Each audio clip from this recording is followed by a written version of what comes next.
नमस्कार, मैं हूं आरजू अंसारी और आप देख रहे हैं राष्ट्रीय जगत विजन न्यूज। केंद्रीय कोयला मंत्री किशन रेड्डी आज रतनपुर पहुंचे, जहां उन्होंने मां महामाया मंदिर में पूजा अर्चना की और देश प्रदेश की तरक्की, शांति और खुशहाली की कामना की।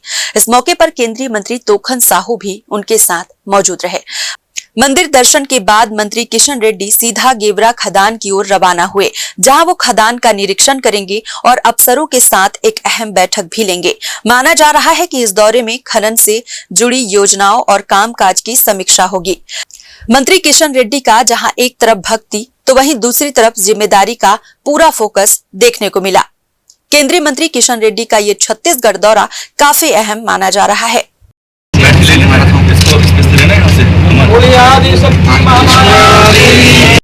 फिलहाल इस खबर में बस इतना ही। देश प्रदेश की खबरों से अपडेटेड रहने के लिए हमारे चैनल को सब्सक्राइब करें और नए खबरों के नोटिफिकेशन के लिए बेल आइकन को जरूर दबाएं। नमस्कार।